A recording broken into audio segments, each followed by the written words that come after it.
Phase 1 of the Highway 1 project has been completed.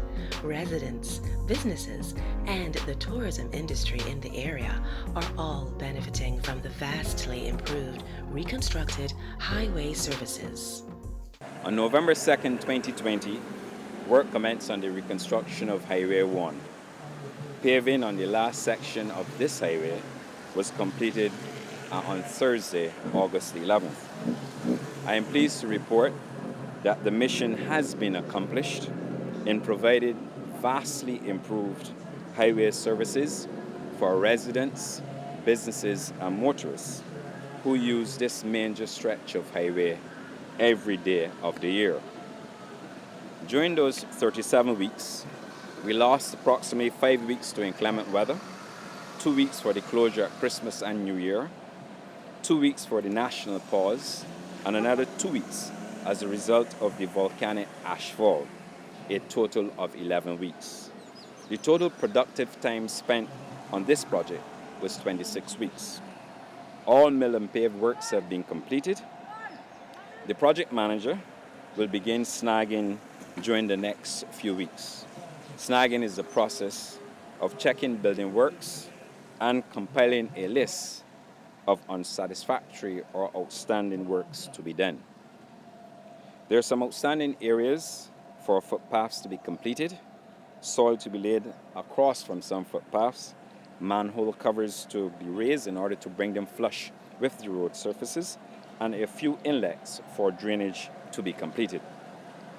This would have been the single largest, most expensive, most comprehensive and complex and challenging project so far in my 12 months as Minister of Transport, Works and Water Resources. This project represented the most logical reconstruction of a highway in recent memory. It was some 20 years ago that this stretch of road, 4 miles long, from the Frank Worrell roundabout to Seaview Road, was previously repaired. This is one of the hardest projects that I've been involved with since I've been in ministry for the last 35 years. As you probably would know, this project started at Frank Worrell roundabout and has gone down to Seaview, St. James. It's 6,445 meters long, which is about 4 miles, right? And during the process, as the minister said, we had 2 trenches, one on the left-hand side, which is had its 6-inch main, 6-inch water main, as well as the MPC 4-inch main. And on the seaside, we had a 10-inch water main, as well as a 12 duct water light and power system on the ground. As the minister said, we had the challenges with COVID. We had instances where we couldn't have more than 2 or 3 people in a trench excavating because of the COVID rules. Right?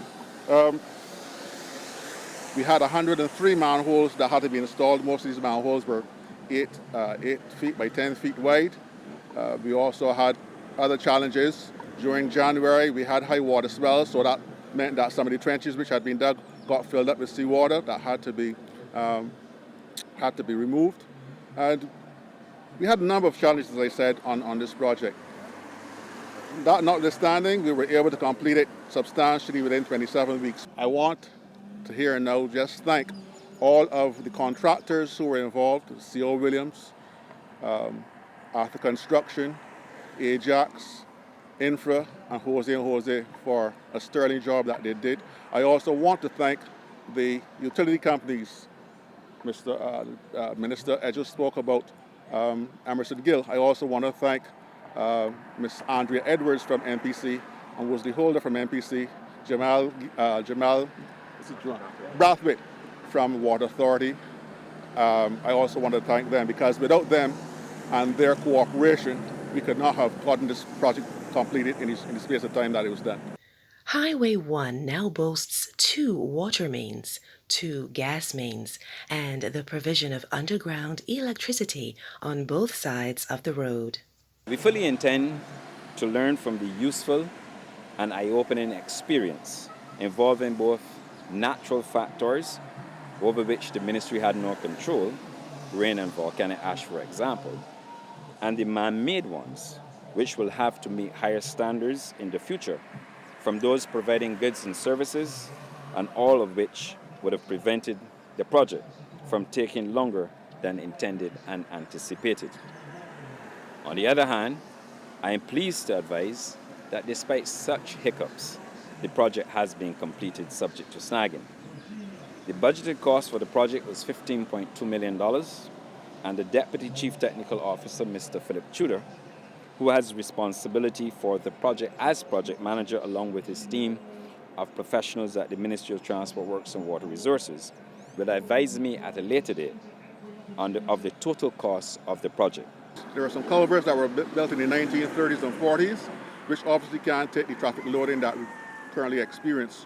So we had to remove some of those and rebuild new culverts. And we also had to take into account the climate conditions, where we are having more rainfall than we've seen in the past. So up until the end of July, we had spent $13.6 million on this project so far. We anticipate that with the snag list and the rest of the bills coming in, we should come fairly close to the $15.2 million that was estimated. We might go over a little bit, but not by more than about 10, probably 15%, in addition to what we had anticipated that the project would cost. The initial culvert was approximately this width, but we increased it by 4 times, so we get more water flowing through than we had before in the past. So we have one here, and we have one further up by Carlton, by Barbados Supermarket. This is just one of the areas where the improvements have been made. Evaluations have to be completed as well by the quantity surveyors section of the ministry. As you're aware, the minister has no authority to approve any work of any quantity surveyor. Similarly, in accordance with public finance, I have no authority to sign any contract, invoice, or valuation certificate on behalf of the ministry. I would like to thank the residents and businesses for their patience, understanding, tolerance, and cooperation during this period of construction. I know it was difficult for residents to maneuver and to get to and from their homes, and I empathize with them. But I'm also elated that they now have the luxury of a newly paved highway. Every project has its share of challenges which are impossible to predict. One of the initial impediments was with the ground-penetrating radar testing. Despite the Ministry of Transport Works and Water Resources having utilized ground-penetrating radar, GPR, we had to move rather gingerly to ensure we minimize disruption of utility services in the area. Throughout the project, I have been advised that there were only 3 infractions to the fiber optic network, and that those cables that were damaged were quickly repaired by the telecommunications company, and service was restored in most instances in less than 5 hours. With the completion of this phase of the highway, utility maps would have been updated, which would have helped us in the future to have accurate information to facilitate planning. The ministry has had preliminary discussions with utility companies regarding a memorandum of understanding which would allow for the depositing and sharing of utility plans, designs, maps, and other geographical information to be accessed by the ministry and any other utility company for future planning when considering such works. The contractors had to work with live high voltage underground power cables, and we got through this project without loss of life to any of the construction workers on the 5 sections within the project. I also want to thank the contractors and the more than 500 workers who worked on this phase of the project to make it a reality. I also want to thank the ministry's project team, ably led by Mr. Philip Tudor, for doing what they do best, designing and constructing roads and bridges which last for decades. The depth of engineering knowledge at the ministry is world-class, and not one road that the ministry has built or supervised has ever failed Barbadians. I know the contractors are also equally relieved that this project has been completed.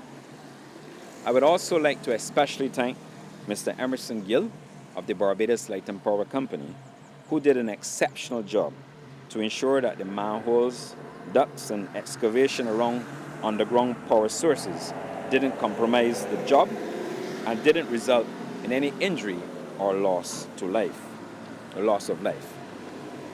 The Barbados Light and Power Company, I have been advised, invested approximately $5 million in this project as part of the overall capital expenditure program to gradually move to the provision of underground utilities. The Barbados Water Authority and the National Petroleum Corporation also invested millions in pipes and fittings. As a result of the Highway 1 project, the National Petroleum Corporation's network has been upgraded. This means that there are now mains on both sides of the road, creating a greater access to natural gas in the area in 37 additional gaps. We would have installed 4-inch main and services, as well as service T's to gaps on the right-hand side heading north on the highway, starting from the Front World Roundabout to Seaview in the proximity of Line Grove. Our team would have installed by process of pipe fusion, installing our services and T's. We would have installed some new services, as well as changed over some old services from the old main to the new main. Basically, we just would have installed service connections to the various gaps, so this will allow us to expand our network. We would have encountered some challenges in terms of damages, but in conjunction with all the contractors, we would have been able to repair these damages in fairly short order. During Phase 1 of the Highway 1 project, the Barbados Water Authority installed a new 10-inch main on the land side and a new 6-inch main on the seaside.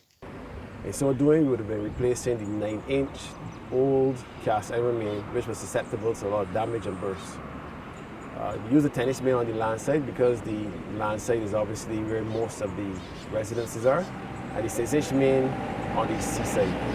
The 6-inch main would have been sufficient for current development on the coast and any future development as well. Between the 6 and the 10-inch mains, we have cross connections, so that if we have any issues on any of the mains, we can feed water around so that the amount of customers that will be without water will be significantly reduced.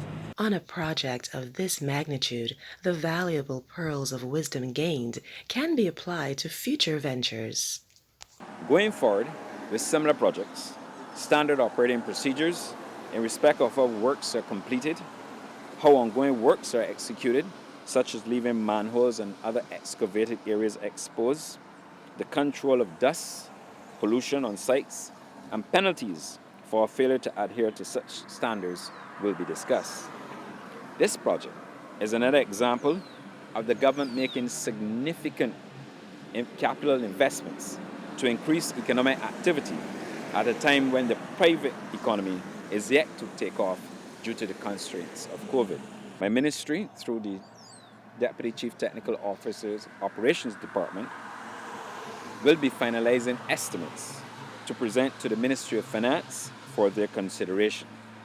The ministry would like to recommend additional kilometers be reconstructed on this highway north of where our completion point ended. The successful completion of Phase 1 of the monumental Highway 1 project has preceded future roadwork ventures to be undertaken by the Ministry of Transport, Works and Water Resources, as road infrastructure is a crucial element in the development of a country's economic growth, both nationally and globally.